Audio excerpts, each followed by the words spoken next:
Hi friends, welcome to Annam's recipes. இன்னைக்கு இந்த வீடியோவில் கஞ்சி இல்லாமல் சாதம் எப்படி வடிக்கலான்னு பார்ப்போம் வாங்க. எங்கள் ப்ராடக்ட்ஸ் எல்லாம் யூடியூப்பில் கமெண்ட்ஸ்க்கு கீழே வந்துட்டுருக்கு. அதில் போய் கிளிக் பண்ணிங்கன்னா அதோட ரேட்டு டீட்டெயில்ஸ் எல்லாமே இருக்கும். அதை கிளிக் பண்ணி நீங்கள் வேணுங்கிற பொருளை ஆர்டர் பண்ணி வாங்கிக்கலாம். சாதத்துக்கு இந்த மாதிரி ஒரு டம்ளர் பொன்னி புழுங்கல் அரிசி எடுத்திருக்கேன். எடுத்து இதை நல்லா 2-3 தடவை வாஷ் பண்ணிவிட்டு அரை மணி நேரம் ஊற வச்சுருக்கேன். ஊறினா தான் அரிசி ஊறினா நல்ல சாதம் நல்ல நீளமாக இருக்கும், நல்லாயிருக்கும், சாஃப்டாகவும் இருக்கும். ஒரு 7 டம்ளர் தண்ணி வச்சுருக்கேன். பாருங்கள், மழன்னு இந்த மாதிரி கொதிக்கணும். கொதிக்கிறச்ச நம்ம ஊற வச்சுருக்கோம் இல்லையா, அந்த அரிசிலையும் போட்டுடலாம். தண்ணி பத்தலைன்னா அப்புறம் கூட நீங்கள் சுட வச்சு போட்டுக்கலாம். ஒரு டம்ளருக்கு ஒரு 6 டம்ளர் 7 டம்ளரே சரியாக இருக்கும். இப்போ பாருங்கள், சாதம் பொங்க போகுது. இந்த மாதிரி வரைச்சி அடுப்பை குறைச்சி வச்சுருங்க. அப்படியே பொங்கி அப்புறம் ஊற்றிடும். பாருங்கள், வருது.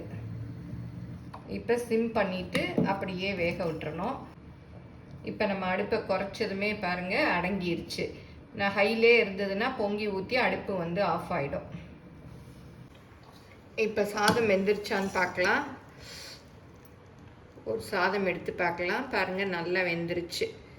ஒன்று எடுத்துட்டு இப்படி ப்ரெஸ் பண்ணி பார்த்தா நல்லா அமுங்கணும். நல்லா வெந்துருச்சு.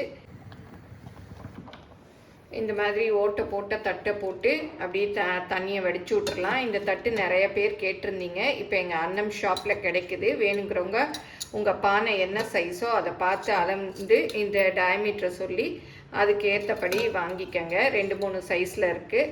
அப்புறம் இந்த கிளிப்பை இப்படி மாட்டிக்கலாம். மாட்டிக்கிட்டு அது தண்ணி வடிகிறச்ச ஈஸியாக இருக்கும். இந்த கிளிப்பும் நிறைய பேர் கேட்டிருந்தீங்க. இதுவும் எங்கள் அன்னம் ஷாப்பில் இருக்குது. வேணுங்கிறவங்க ஆர்டர் பண்ணி வாங்கிக்கோங்க. இது ஒரு சைஸ் தான், எவர் சில்வரில் தான் வரும். இது இந்த பர்பஸ்க்கு நம்ம யூஸ் பண்ணுறதுனால இந்த சைஸில் தான் வரும்.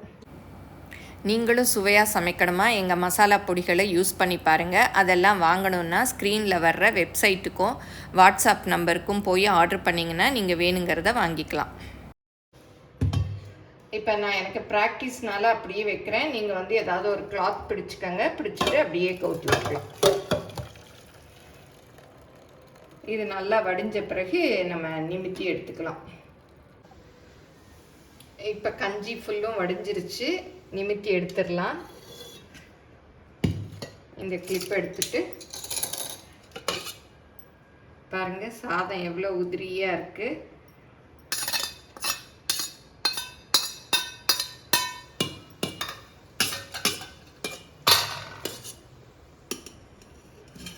நல்லா பாருங்கள், போலன்னு இருக்குது. சாஃப்டாகவும் இருக்கும். பயங்கரமாக சுடுது. ஒரு சாதத்தை எடுத்து அப்படி ப்ரெஸ் பண்ணி பார்த்தோன்னா பாருங்கள், அவ்வளோ சாஃப்டாக நசுங்குது. இப்போ சாதம் பாருங்கள் எவ்வளோ உதிரியாக இருக்குது. நல்லா ஒன்றோட ஒன்று ஒட்டாமல் இருக்குது. இதை ஒரு ஹாட் பேக்கில் கொட்டி வச்சிட்டிங்கன்னா அப்படியே சூடாக இருக்கும். அப்புறம் இந்த தண்ணியை வேஸ்ட் பண்ணிடாதீங்க.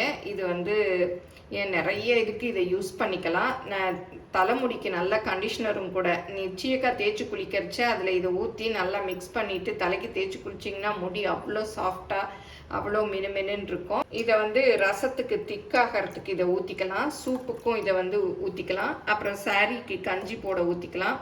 இந்த மாதிரி நிறைய இதை யூஸ் பண்ணிக்கலாம். சும்மா கூட உப்பு போட்டு சூடாக இருக்கிறச்ச குடிக்கலாம். நல்லா டேஸ்ட்டாக இருக்கும். அப்புறம் சாதம் மீந்து போச்சுன்னா அதில் கூட இந்த தண்ணியை ஊற்றி வச்சா அந்த நீராகாரமாக நம்ம குடிக்கலாம். ரொம்ப நல்லா இருக்கும்.